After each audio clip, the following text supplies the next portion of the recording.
Hello दोस्तों, आज हम इस वीडियो में गूगल बेसिक कंसेप्ट पार्ट 2 बनाने जा रहे हैं। इससे पहले हमने गूगल शीट की गूगल शीट के फाइल टैब के बारे में डिटेल में वीडियो बनाया था और उसमें हमने फाइल टैब के जितने भी ऑप्शन हैं सबको समझा था। अब हम उसी के अंदर एडिट फंक्शन के अंदर कितने ऑप्शंस हैं, एडिट टैब में क्या क्या हो सकता है, उसके बारे में थोड़ा सा डिटेल में समझते हैं। तो मैंने अभी एक गूगल शीट ओपन की है। जैसे अब मैं इस गूगल शीट का एक नाम दे देता हूँ, Google sheet basic concept part 2। ये मैंने गूगल शीट का एक नाम दे दिया। अब हम एडिट ऑप्शंस में जाते हैं, देखते हैं इसमें कौन कौन से फंक्शन है। एडिट ऑप्शन में जैसे पहला ऑप्शन है अंडो। अंडो का मतलब होता है कि सपोज कि हमने यहाँ कुछ लिखा और मैंने उसे यहाँ से, जैसे मैंने अपना नाम लिखा राहुल, यहाँ मैंने लिखा गुप्ता। अब मैंने कहा नहीं, ये गुप्ता जो है, मैंने गुप्ता की स्पेलिंग गलत, मैंने गुप्ता गलत लिख दिया या मैंने हटा दिया, तो मैं इसे डिलीट कर दूंगा। जैसे ही मैंने इसे यहाँ पे डिलीट कर दिया। अब मैं चाहता हूँ नहीं यार, ये तो सही लिखा था। अब जैसे ही मैं एडिट में जाके अंडो करूँगा तो वापसी आ जाएगा। मतलब किसी चीज़ को किया हुआ तो वो अंडो होता है, उसे वापसी लाना। हमने अगर कुछ चीज़ करी और वो मिटा दिया, डिलीट कर दी, उसको दोबारा से लाना, वो अंडो होता है। देन रीडो ठीक उसके नीचे है रीडो। इसको हम कंट्रोल वाई से डिनोट करते हैं, उसे कंट्रोल जेड से।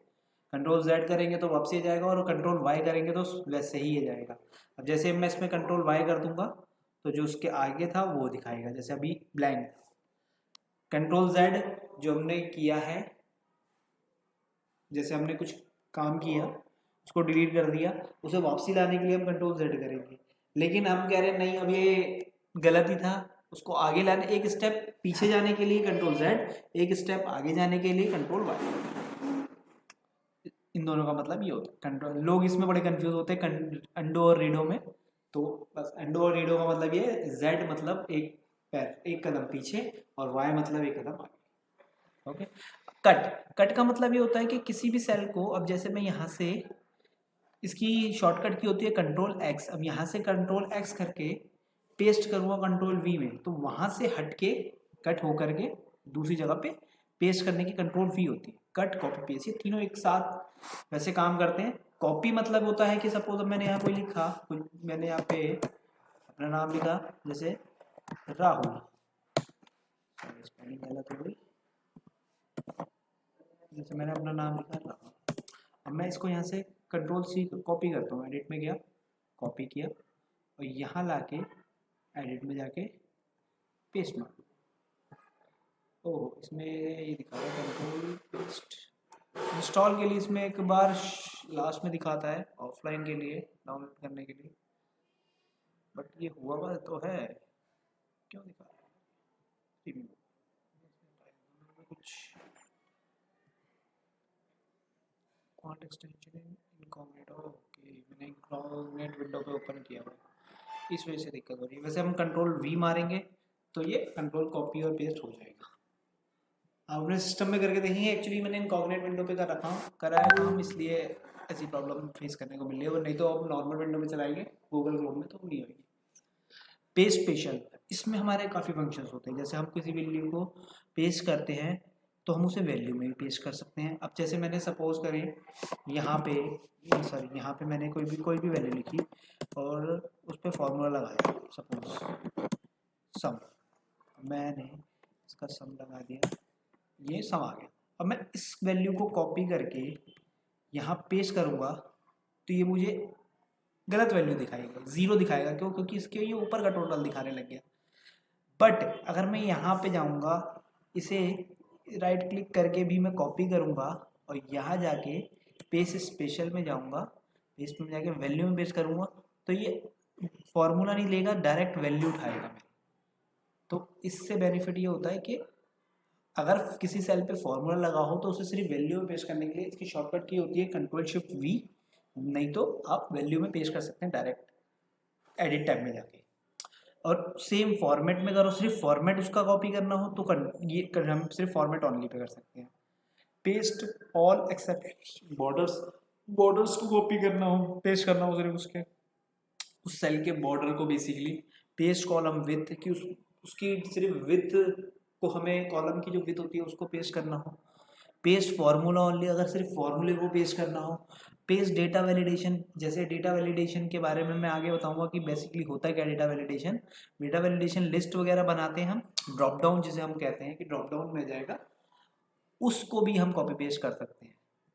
तो पेस्ट स्पेशल के ही यही सारे फंक्शन है। ट्रांसपोर्ट और ये condition formatting, sorry condition formatting actually क्या होता है कि कंडीशन फॉर्मेटिंग नाम से ही है कि कंडीशन के हिसाब से फॉर्मेटिंग करना किसी भी वैल्यू की। कि मैंने ये कह दिया इस सेल पे कि अगर इस सेल में कोई वैल्यू 10 से कम आती है तो वो ग्रीन कलर की हो जाए, और अगर 10 से ज़्यादा आती है तो वो रेड कलर की हो जाए, तो उसे कहते हैं हम कंडीशन फॉर्मेटिंग। इसके बारे में भी आगे ये फॉर्मेट में हम समझेंगे कि क्या बेसिकली इसका पूरा कंसेप्ट होगा।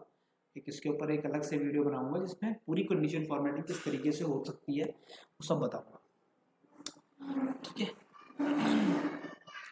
लेकिन ये अभी सिर्फ हम पेस्ट कर रहे हैं, किसी भी सेल को पेस्ट करने के कई कई तरीकों से हम पेस्ट कर सकते हैं। ट्रांसपोर्ट बोले तो सपोज अब मैंने यहाँ से इसको कॉपी किया, सेल को कॉपी करके अब मैं पेस्ट करने जाऊँगा, जैसे यहाँ पे पेस्ट में जाके मैं ट्रांसपोर्ट करूँगा तो ये वर्टिकली था, अब ये हॉरिजॉन्टली हो जाएगा, ठीक है ना। तो ये ट्रांसपोर्ट का तरीका, इसको भी काफ़ी टाइम यूज़ किया जाता है कॉपी पेस्ट में, ये भी अच्छी चीज़ है। एडिट में जाएंगे, अब इसमें नीचे है find and replace. Find and replace का मतलब है कि सपोज मैं यहाँ पे 3 और लिख देता हूँ। अब मैंने क्या किया, मैंने इसे सेलेक्ट किया और फाइंड एंड रिप्लेस की शॉर्टकट की होती है Ctrl+H। वैसे शॉर्टकट की का Ctrl+H मारो या यहाँ क्लिक करो, सेम बात। फाइंड एंड रिप्लेस क्या होता है बेसिकली, फाइंड हमें क्या करना है, मैं चाहता हूँ कि जो मैंने वैल्यू सेलेक्ट की है, अब मैं जैसे ही रेंज सेलेक्ट की तो यहाँ उन्होंने ऑटोमेटिकली स्पेसिफिक रेंज दिखा दी कि इसी रेंज में रिप्लेस हो। अब जैसे मैंने कहा कि जहाँ 3 लिखा है वहाँ पे 10 हो जाए। फाइंड हमें करना है 3 और रिप्लेस उसकी जगह पे 10 हो जाए। मैच केसेस पे क्लिक कर दो एंड देन रिप्लेस करो ऑल। 2 वैल्यू थी इस पूरी सिलेक्शन में, देन उसने उसे 10 कर दिया, ठीक है ना। तो ये हमारा डन हो गया। अब मैं और कुछ इसमें कुछ और, अब मैं कह रहा हूँ, अब मैं सेलेक्ट नहीं करता, एडिट में जाके फाइंड एंड रिप्लेस पे क्लिक करता हूँ, देन देखता हूँ तो ये पूरी, अब इन्हें यहाँ पे सर्च में क्या दिखा दिया, ऑल शीट। इसमें कई ऑप्शन है, all sheet, this sheet, specific, range. इसमें तीनों ऑप्शनों में हमें जिस पर्टिकुलर सेलेक्टेड चीज़ पे भी हम फाइंड एंड रिप्लेस कर सकते हैं। अब मैंने कहा कि अब जहाँ पर 10 है वैल्यूज में वहाँ पर 3 हो जाए वापसी। तो अब मैं match cases, match entire cell content, search using regular expression, अब मैं रिप्लेस करूँगा या इनमें टिक कर दूँ, मैच पे करूँगा नहीं करूँगा, ऑटोमेटिकली उसको उठा लेगा। Also search with in formula. Actually क्या होता है ऑल्सो सर्च, मतलब सपोज फार्मूले के अंदर भी कभी क्या होता है, हम सम की जगह पे फार्मूले के अंदर भी बहुत, जब हम बड़े फार्मूलेज लगाते हैं तो उसमें हम यूज़ करते हैं मैच एंटायर सेल लो। तो ये फाइंड और रिप्लेस का है, ये एक्सेल में भी फंक्शन है बट ये काफ़ी यूज़फुल है। काफ़ी छोटी छोटी चीज़ों के लिए हमें बहुत इसमें अच्छी चीज़ है ये, काफ़ी मशक्क़त करनी पड़ती है। मैं अगर कोई नहीं होता ना कि हमारे पास अगर 10,000 रोज़ का डेटा है, अब उसमें से जहाँ पे हमने कहा कि भाई जहाँ पे कंपनी का नाम लिखा उसकी जगह पे प्राइवेट लिमिटेड भी लिखा जाए, सपोज मैंने जैसे कंपनी का नाम डाला कोई भी, TCS डाला, अब TCS लिखा है पूरे सेल में। अब कोई कहता है नहीं, इसको TCS की जगह TCS भी होना चाहिए और TCS प्राइवेट लिमिटेड हो जाए, तो उस केस में अगर 10,000 रो है तो हमें 1 बाय 1 करना पड़ेगा, लेकिन फाइंड एंड रिप्लेस से एक ही क्लिक में हो जाएगा। इसके बहुत सारे यूज़ हैं। अब हम जाते हैं डिलीट वैल्यू। डिलीट वैल्यू की पर्टिकुलर आप किसी चीज़ सेल को सेलेक्ट करेंगे, आप उसकी डिलीट करेंगे तो डिलीट हो जाएगी वैल्यू, डिलीट यहाँ पर डिलीट हो जाएगी। नॉर्मल है ये, नॉर्मल आप जो कीबोर्ड में की होती है डिलीट की उससे भी हो सकते हैं। ये रॉ डिलीट करने के लिए है, पर्टिकुलर डिलीट रॉस करने के लिए, डिलीट कॉलम के लिए है कि अब सपोज मैंने यहाँ कॉलम सेलेक्ट किया एंड देन यहाँ गया और जिस कॉलम को हम सेलेक्ट करेंगे उस कॉलम को डिलीट कर देगा, डिलीट हो गया, ठीक है ना। डिलीट सेल को है पर्टिकुलर, अपने जैसे अब जैसे ही मैंने यहाँ पे सेल पे से क्लिक किया, यहाँ गया, तो yes delete cell and shift up हो जाएगा एक सेल, तो जो उसके नीचे की वैल्यू तो वो एक एक अप हो जाएगी। डिलीट सेल लेफ्ट, अब एक करूँगा तो मैं वो लेफ्ट का इधर हो जाएगा। बस क्लियर। नोट्स, नोट्स होते हैं बेसिकली, मैं आपको दिखाता हूँ। पहले तो नोट्स इंसर्ट करने आने चाहिए, इंसर्ट करेंगे जब भी डिलीट करेंगे। इंसर्ट में जाएंगे तो यहाँ एक नोट्स का ऑप्शन आता है, नीचे आता है नोट्स होता है कि उस सेल के अंदर अगर हमें कुछ डिस्क्राइब करना है, जैसे कि वैल्यू किस चीज़ की है, या हमें कुछ भी इसमें लिखना हो कि दिस वैल्यू इज बस फेयर, या हमें कुछ भी डाल सकते हैं। ये वैल्यू बस फेयर है, जो सेल में मैं भी डालूंगा उसके नीचे हम पूरा हम लिख सकते हो, तो बाकायदा हमें पता रहेगा कि अच्छा ये वैल्यू मैंने, जैसे मैंने यहाँ पे डाल दिया 25 रुपीज़, अब मैंने देखा 25 ये किस चीज़ के मैंने लिखे हैं। जैसे ही मैं अपना यहाँ कर्सर लेके जाऊँगा तो पता है दिस वैल्यू बस फेयर, ओ बस की डालेगा मैंने, तो ये बाकायदा नोट्स के लिए होता है। ऐसे हम वैल्यूज़ में कर सकते हैं, या हम कोई पैराग्राफ लिखते हैं तो हम उसमें नोट्स डाल सकते हैं कि किस चीज़ के लिए हमने नोट किया है। तो अब इस नोट्स को डिलीट करना हो, पर्टिकुलर क्लियर नोट्स पे क्लिक करेंगे, तो हम जितने नोट्स को हम सेलेक्ट करेंगे देन क्लियर नोट्स कर देंगे, तो सिर्फ नोट्स ही क्लियर होगा। तो ये एडिट एक छोटा सा फंक्शन था जो इस टैब के अंदर जितने भी थे ऑलमोस्ट हमने सारे कंप्लीट कर लिए। इसमें ऑलमोस्ट सब कंप्लीट हो गए। अगर इससे रिलेटेड किसी की कोई क्वारी हो तो कमेंट बॉक्स में ज़रूर डालें, और मेरे चैनल को सब्सक्राइब करें, लाइक करें, और एक्सेल गूगल शीट से रिलेटेड कोई भी क्वेरी हो तो कमेंट बॉक्स में ज़रूर डालें। Okay, thank you guys.